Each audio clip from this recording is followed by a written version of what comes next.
Lord. హల్లెలూయా. అందరికీ ప్రేమపూర్వకమైన వందనాలు. మీ అందరితో కొద్ది మాటలు పంచుకోవాలని మీ ముందుకు రావడం జరిగింది. యోహాను సువార్త 15వ అధ్యాయము 4వ వచనంలో ఒక మంచి మాట ఉంటుంది. ఆ మాట ఏంటంటే, నా యందు నిలిచి ఉండండి, మీ యందు నేను కూడా నిలిచి ఉంటానని. పిల్లరా, ఆత్మీయ జీవితంలో క్రీస్తు నుండి వేరైపోయిన సందర్భాలు జీవితంలో వస్తూ ఉంటాయి. ఆ సందర్భాలు ఏమంటే శ్రమలు, అవమానాలు, నిందలు, నిరాశలు, నిస్పృహలు, హేళనలు. ఇవన్నీ మన జీవితంలోకి వచ్చినప్పుడు దేవుడు ఉన్నాడా లేదా, దేవుడు అనేవాడు నాకు తోడుగా ఉన్నాడా లేదా, దేవుడు ఉంటే ఎందుకు ఈ శ్రమలన్నీ వస్తున్నాయి, ఎందుకు ఈ పరిస్థితులన్నీ వస్తున్నాయి అని చెప్పి అపవాది మన హృదయంలోనికి రకరకాల ఆలోచనలు తీసుకువస్తాడు.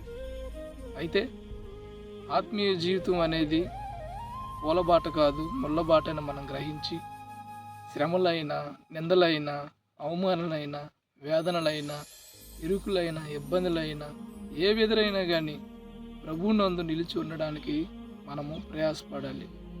ఎందుచేత అంటే ఈ శ్రమలు, ఈ నిందలు, ఈ అవమానాలు ఇవన్నీ మన ఆధ్యాత్మిక జీవితానికి మెప్పు, ఘనత, ప్రభావం తీసుకురావడానికే పాల్పడితే తప్పించి ప్రభువు నుంచి మనల్ని వేరు చేయడానికి కానే కాదు. షద్రకు, మెషకు, అబేద్నెగోలు మంచి భక్తిపరులే. అయితే వారి జీవితంలో ఎదురైన బహు ఘోరమైన శ్రమ ఏదైతే ఉందంటే అది అగ్నిగుండంలో వేయబడ్డమే. ఆ శ్రమ వారు ముందుకు వచ్చినప్పుడు ఈ షద్రకు, మెషకు, అబేద్నెగోలు ఒకటే తీర్మానం చేసుకున్నారు. రాజా, మీకైతే మొక్కము, మేము ముఖ్య దేవుడు ఒకే ఒకరు, ఆయనే ప్రభు అయిన యెహోవా. నీవు ఈ అగ్నిగుండంలో మమ్మల్ని వేసినా కానీ మేము ఆనందంగా వెళ్ళడానికి మేము ఇష్టపడతాం, కానీ అంతేగాని శ్రమను బట్టి మమ్మల్ని అగ్నిగుండంలో వేసేస్తామని చెప్పి నీకు మాత్రం నమస్కారం చేయమని చెప్పి వారు చెప్పడం జరిగింది. ఆ ముగ్గురు భక్తుల జీవితాల నుంచి మనం నేర్చుకోవాల్సింది అదే. వారు అగ్నిగుండంలోకి వెళ్ళడానికి ఇష్టపడ్డారు. ఆశ్చర్యం చెప్పనా, ఆ శ్రమ వారికి ఎదురైనప్పుడు అగ్నిగుండంలో వాళ్ళు ఎప్పుడైతే వేయబడ్డారో అగ్నిగుండంలో 4వ వ్యక్తిగా మన ప్రభు ఉన్నాడంట. ఈరోజు నువ్వు ఎదుర్కొంటున్న ఈ శోధన, ఈ శ్రమ ప్రభు నుంచి నిన్ను దూరం చేసే సందర్భాలు వచ్చినప్పుడు గుర్తుపెట్టుకో, ప్రభు నీతో ఉన్నాడని. మర్చిపోవద్దు, ప్రభు నీ వెంటే ఉన్నాడని. ఎందుకంటే దేవుని లేఖనం ఈ రీతిగా సెలవిస్తుంది. 1 పేతురు పత్రిక 5-6 అధ్యాయంలో, దేవుడు తగిన సమయం అందు మిమ్మల్ని హెచ్చించినట్లు ఆయన బలిష్టమైన రెక్కల చాటు కింద దీన మనస్కులై ఉండాలని చెప్పి. కాబట్టి ప్రియ సహోదరి, అవమానాలు కానీ, నిందలు కానీ, శ్రమలు కానీ ఏదో ఎదురైనా కానీ ప్రభు నిన్ను విడిచిపెట్టడనే మాటను నువ్వు మర్చిపోవద్దు.